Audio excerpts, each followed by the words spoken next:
महासागर न्यूज।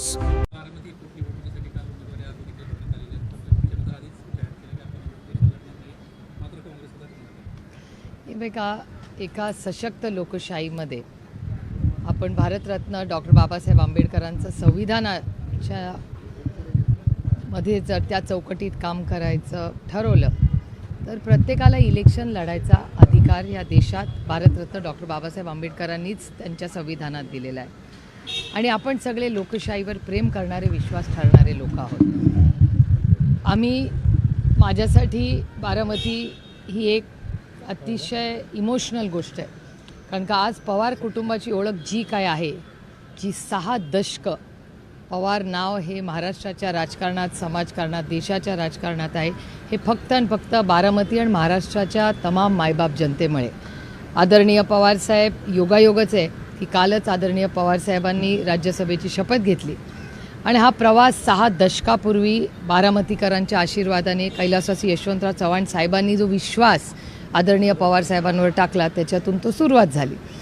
आणि अर्थातच माननीय अजितदादा हा माझा मोठा भाऊ होता आणि माझा भाऊ गेल्यानंतरचं हे इलेक्शन आहे, त्याच्यामुळे अर्थातच आमच्यासाठी ही एक इमोशनल गोष्ट आहे। आम्ही आमच्या घरातला कर्ता पुरुष आणि माझा मोठा भाऊ आम्ही गमावला आहे आणि त्या गोष्टीला 2 महिने देखील झालेले नाही आहेत। अजूनही त्या दुःखातून आम्ही बाहेरही पडले नाही आहेत। म्हणजे आशा काकी काय दुःखातून जात आहेत किंवा माझ्या बहिणी असतील, आमचं कुटुंब असेल, हे आम्हालाच माहिती। सगळे कामाला लागलेले आहेत, पण दादा नाही ह्याचं दुःख अर्थातच आयुष्यभर आम्हाला राहील। आणि ह्या परिस्थितीमध्ये अर्थातच आम्ही बारामतीला कॅन्डिडेट देणार नाही हे आम्ही आधीच स्पष्ट केलं होतं। आता बाकीच्यांनी काय करायचं, एका सशक्त लोकशाहीमध्ये प्रत्येकाचा तो वैयक्तिक आणि त्यांच्या राजकीय पक्षाचा तो विषय असतो। परंतु आणि आता राज्यसभेच्या इलेक्शनच्या वेळेस आपल्याला आठवत असेल, तेव्हा सगळ्यांचेच, म्हणजे मी जाहीरपणे महाविकास आघाडीचे आभार मानतेच, पण आमच्या विरोधात पक्षात भारतीय जनता पक्ष असेल किंवा शिंदेंची सेना असेल, आम्ही सगळ्यांनीच एकत्र मिळून चर्चा केली। अनेक दिवस इलेक्शनच्या आधी प्रत्येकानेच एकमेकावर विश्वास दाखवला आणि आदरणीय पवारसाहेब त्यावेळेस जेव्हा निवडून आले, ती म्हणजे अनअपोज्ड इलेक्शन झालं, कारण का सगळ्यांनीच समंजसपणा आणि उत्तम डायलॉग एकामेकाशी ठेवला।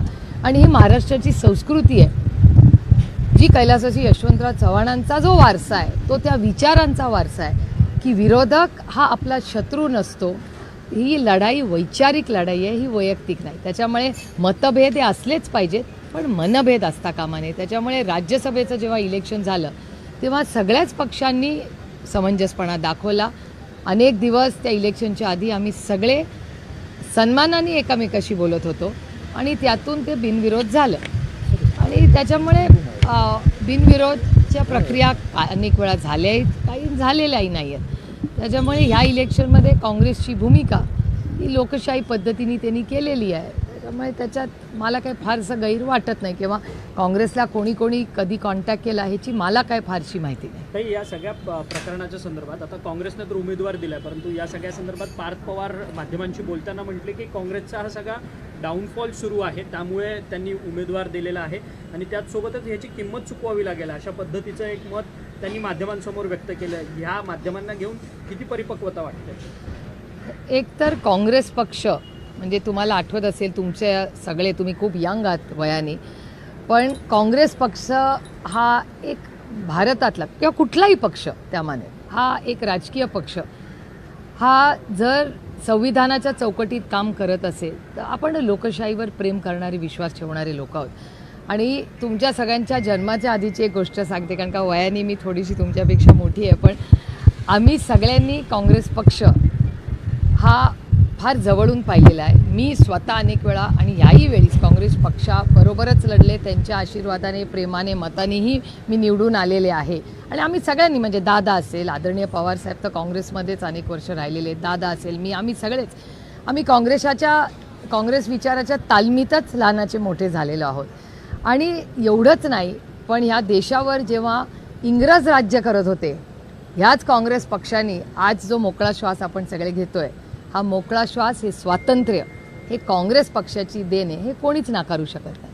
त्यामुळे काँग्रेस पक्षाचं योगदान हे फार मोठं राहिलेलं आहे. ह्या देशाचे प्रधानमंत्रीपासून सरपंचापर्यंत, मग महिला आरक्षण असेल, अनेक देशांनी केलेली युद्ध असतील, मनमोहन सिंग साहेब किंवा नरसिम्हा राव साहेब यांनी केलेली मोठी इकॉनॉमिक पॉलिसी चेंजेस असतील, किंवा जेव्हा चले जाओ हा नारा ब्रिटिशांना गेला तर ह्याच काँग्रेस पक्षाने केलेला आहे. त्यामुळे काँग्रेस पक्षाचं योगदान हे नाकारून चालणार नाही. आणि कुठलाही पक्ष छोटा मोठा एका सशक्त लोकशाहीमध्ये असतोच, पण ह्याचबरोबर ही लोकशाहीमध्ये बोलण्याचा अधिकार हा सगळ्यांना आहे. त्याच्यामुळे लोक त्यांची मतं मांडत असतात. पार्थ पवार चुकले नाही का या वक्तव्यामुळे? पार्थ पवार चुकले नाही यांना त्यांच्या वक्तव्याला की हे खूप इमॅच्युअर बालिश असं वक्तव्य आहे.